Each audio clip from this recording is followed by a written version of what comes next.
Okay, we'll start all over. Um, my name is AdedejiAdeleke. Um, you are all welcome to our home. I'm the father of I have five children, three boys and two girls. David Adeleke, that you all know as Davido, is the baby of my family, is the last born. And I'm calling this press conference. This is my ever first time of addressing the press.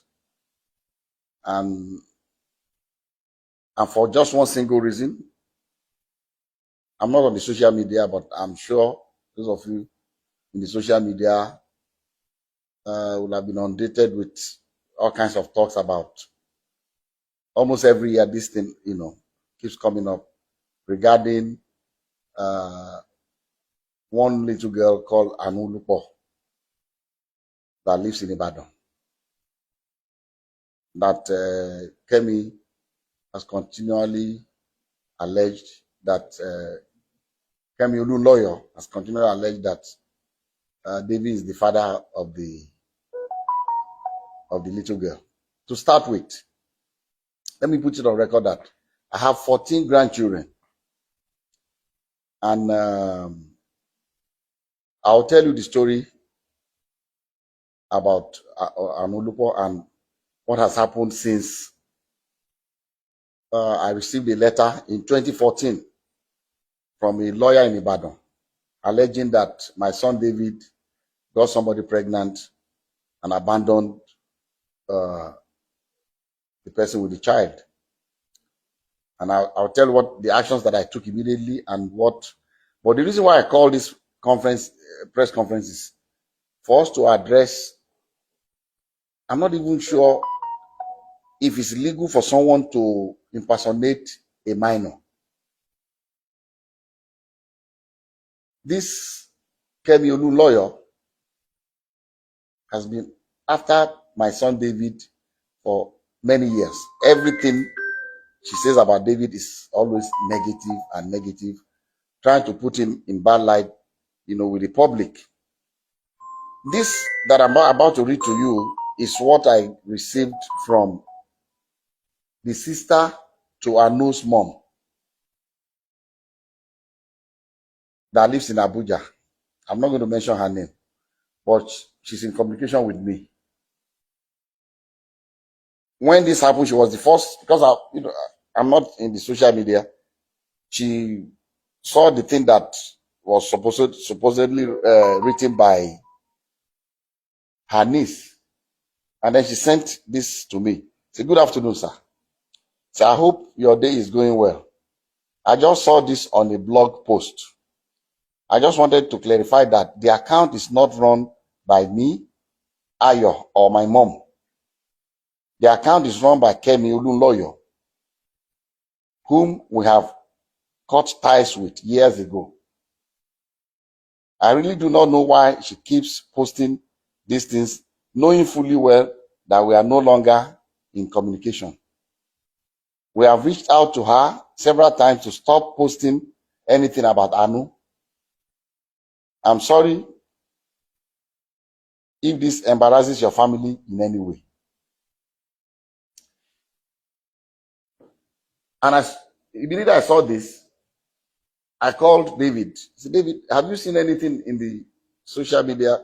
He said a lot of things that this woman has started again. And I've always told David to ignore this woman, because someone that her own son, her own biological son,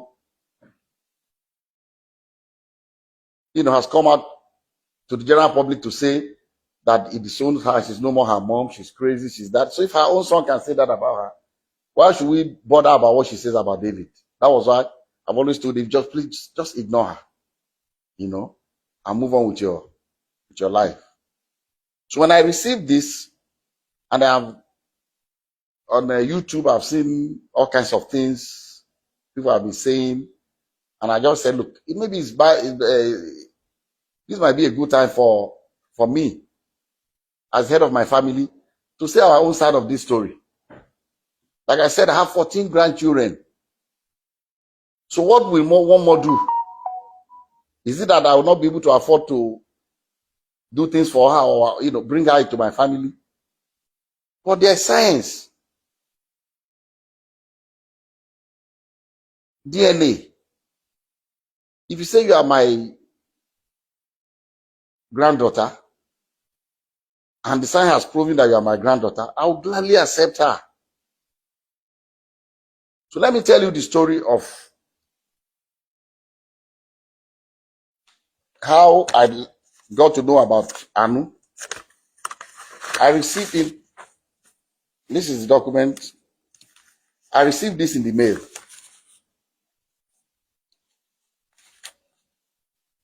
Through DHL to my office. This is the DHL sent to me by Bandele A. Aiku and Co. from Ibadan in 2014 by DHL. And in the package, there are pictures of a little girl and pictures of David. I mean, they put David picture, with the little girl. This was maybe they took, I don't know where they cropped David's picture and put it. And this, the mother of the girl. So I received this in the mail 2014. And in that mail also, curiously, there was the birth certificate of the child. And what caught my attention was that in the record of the birth certificate, they said full name of father, Adeleke, David. Full name of mother, Adeleke, Ayotomide. How can she be Adeleke? So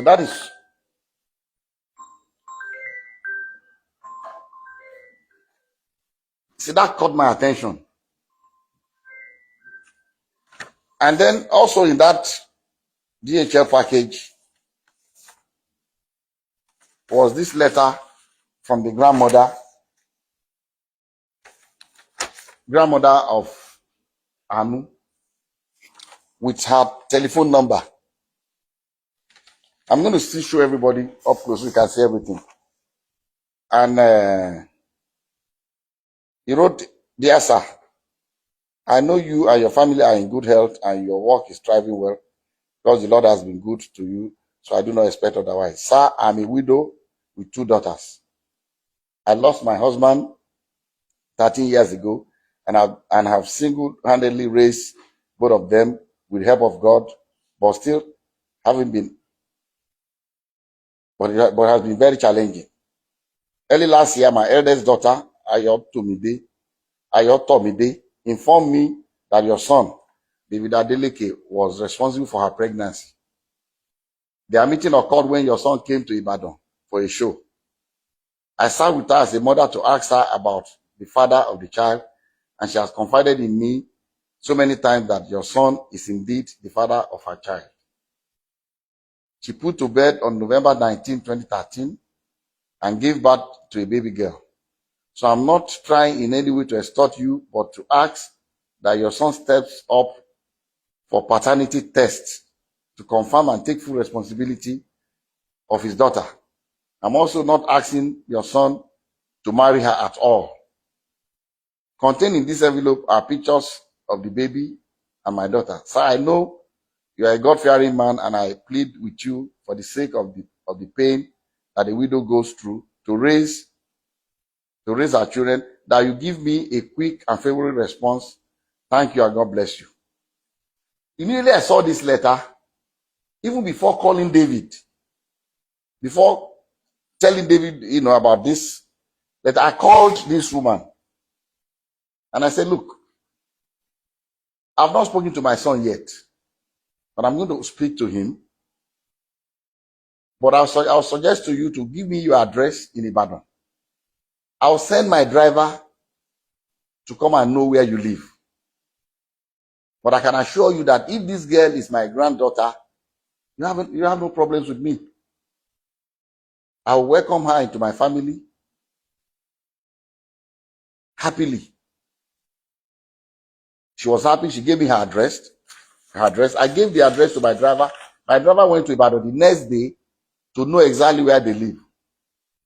And I told her that, look, the hospital that I use in Lekki here is an Indian hospital, Vedic hospital. That's where I do my checkups and everything. And that I can ask the hospital to arrange for a DNA test. So when I went to the hospital, I went there myself. The hospital told me that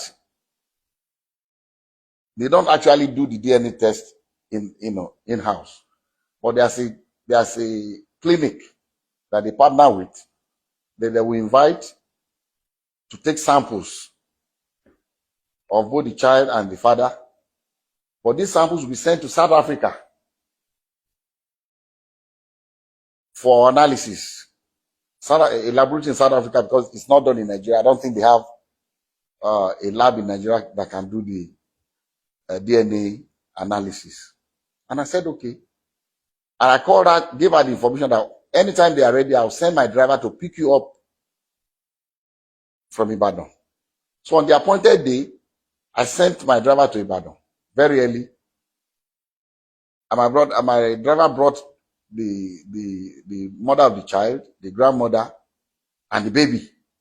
The three of them came. And because my driver knows Vedic Hospital, they came in.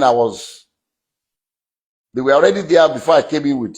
I asked David to come here and Lati, his aide. So David, myself, and Lati went and we met them at Vedic Hospital. We went upstairs and the Indian doctor said, he will allow only David, myself, the grandma, the mother of the baby, and the child. Lati can wait. So we're all in the same room. And he told us the procedure. It was not, I've read in the social media that they were drawing blood. It was not done by blood.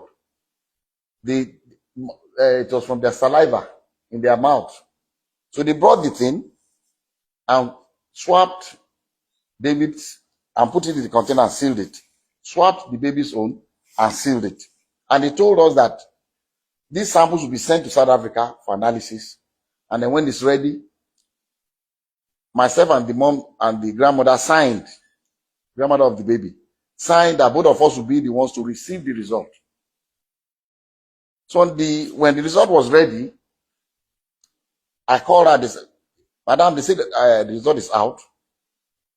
I'll send my driver to pick you up so that both of us, because they will not give it to one person. We've already signed that both of us will see the result. So we went and they opened the result before both of us. And, I'll read to you what, and I'm still going to show it to you. I'll show you all the other ones that we did also, but I can only show it to you, but I will not allow you to copy it because of one reason.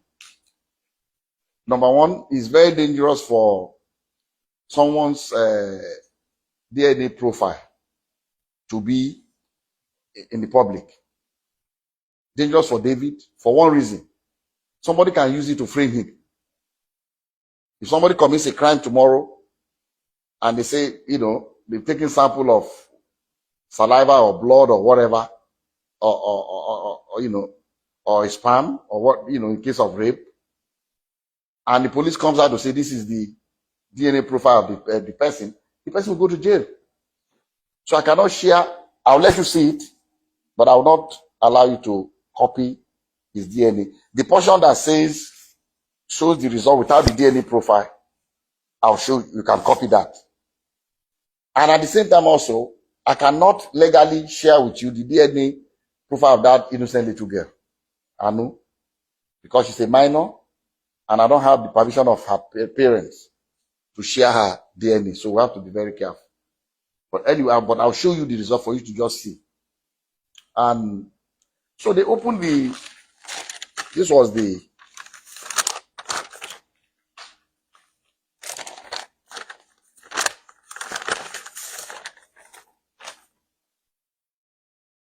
This was the first DNA. This is the original copy that I was giving one, and the grandma was giving another one. And at the end of the whole story, they wrote here that probability of paternity 0.00%. And the mom asked the lab guy that, what does this mean? He said, it means that David is not the father of this child. And she was really disappointed. She broke down. She was crying, the grandmother. And then, okay, I skipped a point. When we first got to Vadic Hospital with David, and David saw the girl, David said, Daddy, I've never seen this girl before. And what I told David, I said, look, I don't want to listen to you. Whether you've seen her before or not, all I want is this DNA test. I don't want to know the story. I don't know what happened. I don't want to know. As if this girl is our child, I'm taking her. That was settled. And David was, asked the girl, have you seen it? I said, stop, don't talk to her. So that would be, it's like you're harassing her. Don't. So the girl was very quiet. Girl, she didn't say anything. She kept quiet. So we went. So the mom was disappointed, was crying that the result was not what she expected. And I told her, I said, look, people can make mistakes. Maybe they made a mistake in the lab. Maybe there's something. What I would suggest to you is, let us do 2 more tests. I'll advise that you please stay in Lagos for 1 week. I'll pay for your hotel. Since the baby is here, the mom is here, the 3 of you should stay. Find 2 more reputable places. I don't know where else. This is the only place I come that can do this DNA test in Nigeria. So that I can go there and do it before. So I gave some money to my driver. Go and get the hotel. Make sure they are comfortable. Give them some money to keep. And if you want the driver to drive around, fine.